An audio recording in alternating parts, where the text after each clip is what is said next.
नमस्कार बंधुरा दुर्गापुर एंटारटेनमेंट चैनेले तुम्हारे सकलके स्वागत जानिए आज के एक नतून रेसिपि ट्राई करছি সেটা হলো চিকেন রেশমি কাবাব। তাহলে আজকের ভিডিওতে আমরা জেনে নেব রেশমি কাবাব কিভাবে বানাবো। তো সম্পূর্ণ ভিডিওটা দেখবেন। প্রথমেই চিকেন বোনলেস চিকেন কিনে নিয়ে আসতে হবে বাজার থেকে, সেটাকে খুব সুন্দরভাবে ধুয়ে পিস পিস করে নিতে হবে। সেটাকে সঠিক মাপে যেমন আমরা পনির কেটে থাকি তেমনই পিস পিস করতে হবে।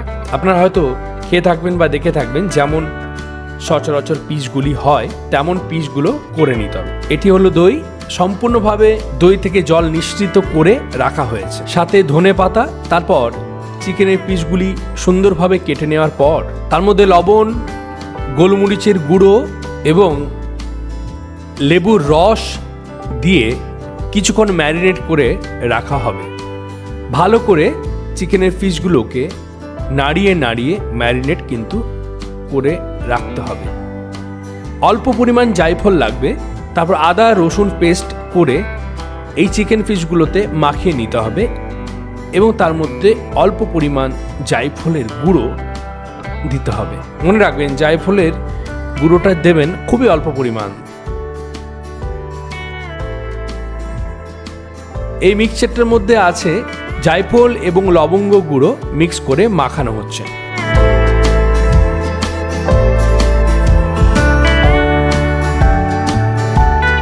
অল্প করে গরম মশলা এবং ধনে গুঁড়ো মিক্স করা হচ্ছে।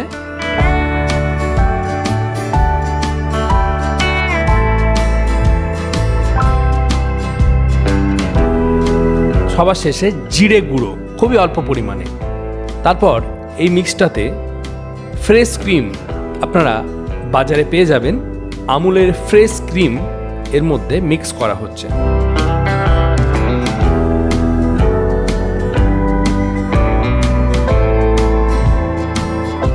ফ্রেশ ক্রিম দেওয়ার পর কাজু পেস্ট মিক্স করা হচ্ছে সুন্দরভাবে।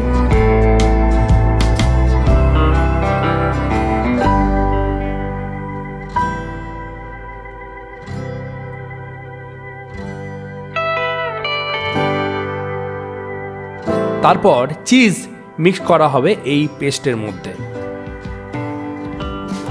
আমুলের চিজ আপনারা বাজারে পেয়ে যাবেন। চিজ 1.5 টুকরোর মতো আমরা মিক্স করে নিচ্ছি। আজকে চিকেন রেশমি কাবাবের পুরো রেসিপিটি তৈরি করছে আমার খুব কাছের ভাই মুকুল। মুকুলের আইডিয়া এবং মুকুলই ভালোভাবে এই রেসিপিটি জানে। তারপর 2টো ডিম ফাটিয়ে নিতে হবে। ফাটিয়ে নিয়ে ডিমের যে হলুদ অংশ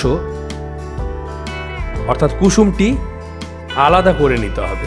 আমরা 3খানা ডিম দিয়েছিলাম। 3খানা ডিম থেকে ডিমের সাদা অংশটি আমরা নিয়ে নেব। সেটাকে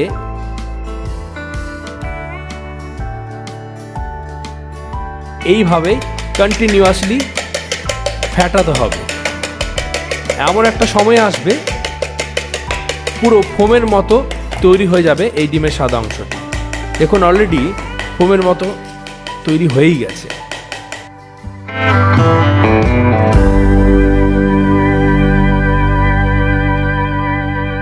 তারপরে সেই তৈরি মশলার ওপরে আমরা চিকেনের পিসগুলো এক এক করে দিয়ে দিলাম।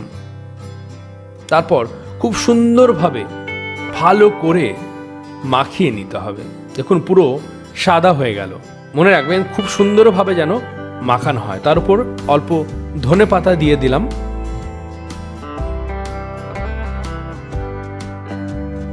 তারপর ডিমের যে সাদা অংশটা দেখুন কতটা ফোমের মতো হয়ে গেছে। যতক্ষণ না ফোমের মতো হচ্ছে ততক্ষণ কিন্তু আপনাকে তৈরি করে যেতে হবে। ভালো করে চিকেনের সাথে মিক্স করে দিলাম। মিক্স করে দেওয়ার পর তৈরি। এবারে শিকের মধ্যে ভালো করে আমরা গেঁথে নিলাম। শিকের মধ্যে আপনি ক পিস গাঁথবেন সেটা ডিপেন্ড করছে আপনার শিকটা কতটা বড় বা কতটা লম্বা এবং আপনি গ্যাসে করবেন না উনুনে করবেন তার উপর। তারপর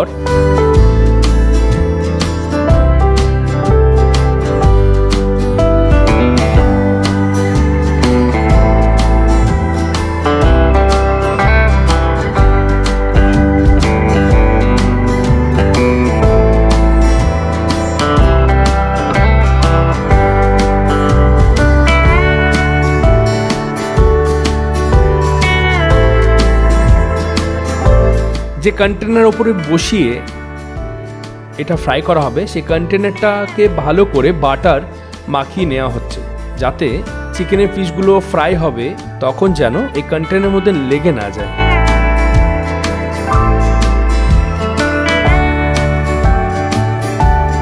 তারপর সেই শিকগুলোকে ওটিজির যে কন্টেনার আছে সেই কন্টেনারের মধ্যে রাখতে হবে। তারপর সেই কন্টেনারটি মাঝ বরাবর রেখে দিতে হবে।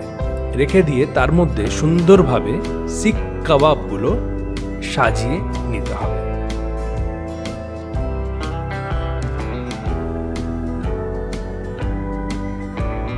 এবং কিছুটা বাটার গলিয়ে রাখতে হবে এবং মাঝে মাঝে বাটারটি চিকেনের গায়ে মাখাতে হবে।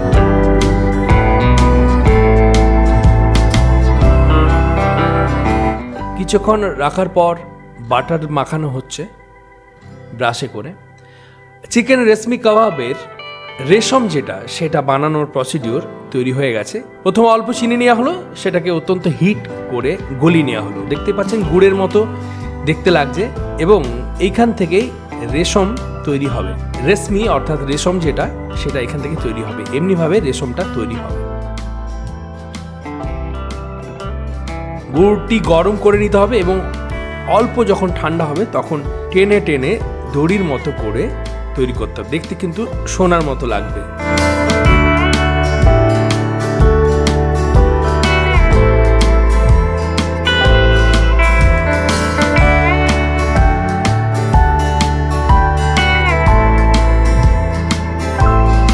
কিছুক্ষণ রাখার পর অর্থাৎ 45 মিনিট রাখার পর আমাদের চিকেন রেশমি কাবাব অলরেডি তৈরি হয়ে গেছে। দেখতেই পাচ্ছেন কালারটা কত সুন্দর এসেছে। এবার চিকেন রেশমি কাবাব পরিবেশনের জন্য তৈরি।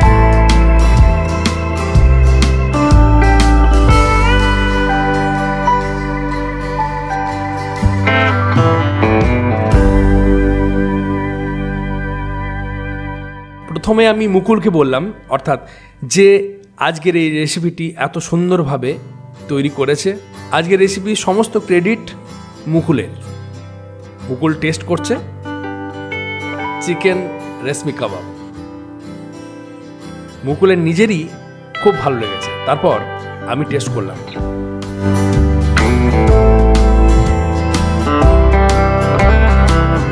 সুন্দর, ডিলিশিয়াস, পুরো প্রফেশনাল ফিল আসছিল। তো আশা করি বন্ধুরা আপনারা খুব সহজেই বুঝতে পারলেন যে কিভাবে চিকেন রেশমি কাবাব ঘরোয়া উপায়ে আপনারা বানিয়ে নেবেন। ভিডিও ভালো লাগলে অবশ্যই লাইক, শেয়ার, কমেন্ট করতে ভুলবেন না। ভালো থাকবেন।